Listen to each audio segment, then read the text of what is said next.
it's a beautiful campus. So, what can you nothing to lose. It's a wonderful campus. What do you think of the matchup? I think it's a really good matchup.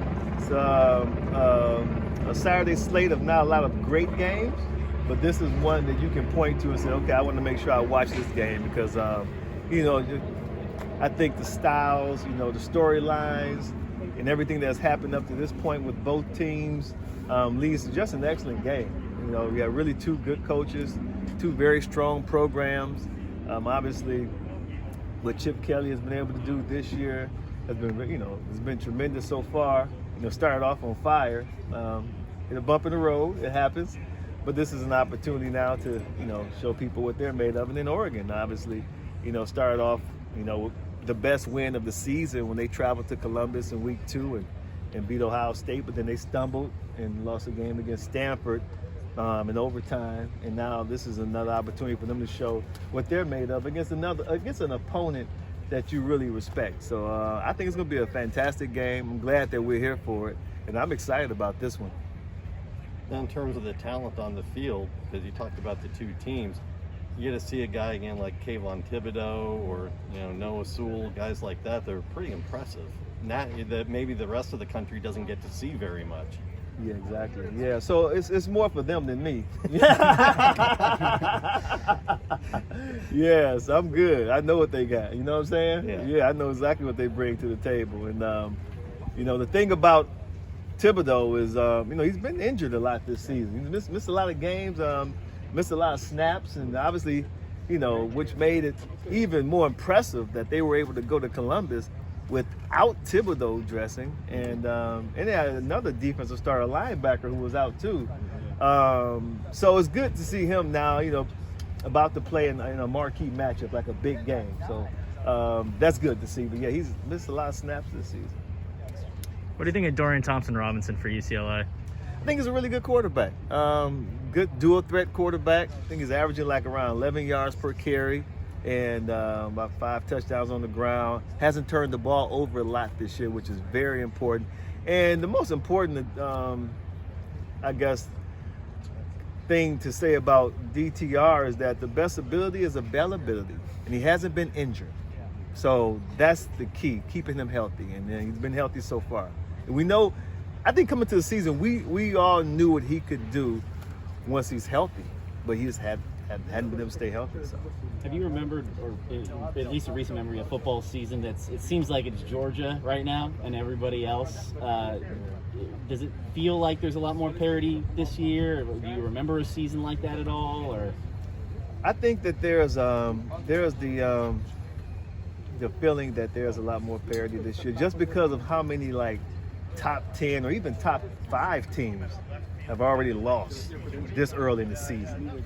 That I don't remember happening at all. So I believe that's what has contributed to people saying, man, it's a lot of parity now. Because don't forget, 3 weeks ago, it was, hey, it's Alabama and Georgia and then everybody else. And everybody was saying that.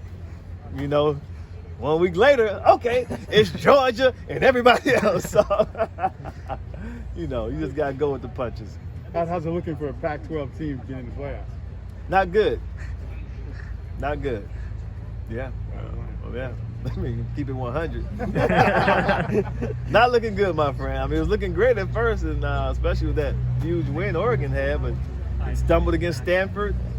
That hurts. That hurts. A lot of, at that point, I believe that you would venture to say that Oregon was in control of their destiny as far as college football playoff. When they went up there in Columbus, beat Ohio State, without 2 of their best players on the road, boom, boom, boom. Because these are the things that you start to hear the, a lot of the analysts talk about when they start to, split hairs with who belongs in and who doesn't. And so they had all of that going for them. And they, stumbled against Stanford. What do you think the Pac-12 needs to do to kind of change that national perception? More of the Oregon-Ohio State results, or what? 100%, yeah. I mean, it's not rocket science. When they went up to Columbus and beat Ohio State, that changed the perception of Oregon, and it helps to change the perception of the conference. Where are you on a G5 school getting, like a Cincinnati, getting a playoff bid? Well, So in 2020, when the pandemic hit and the Big Ten opted out, they asked us our 4 teams that will make the playoff. And my 4th team was Cincinnati. That was my 4th team. So that's where I am. That's how high I am on them. And then when the Big Ten opted back in, I was like, I can't, realistically, you can't leave out Ohio State. You know what I'm saying? Like, you knew that at the point that if it ever came down to Cincinnati or Ohio State, it's a no-brainer. That the selection committee would pick Ohio State. So then I made the switch. But I've always been really high on the Bearcats. I think Luke Fickell does an excellent job. And so that's why I am on the Group of 5 team. Now, it's been 30 years since you won the Heisman, right? Has it been that long? Yeah. Not that you over there counting, but I'm just saying. Yeah, Jeez, 30 years, huh? 30 years since you won the Heisman. Wow. You had your pro career. Is this what you wanted to do when you were done? I can't say this is exactly what I wanted to do because, like, when I was in college, this didn't exist. And then when I'm doing my thing in NFL, you focus on that. I knew I wanted to do television, though. I always know, that was my major, actually, up in Michigan.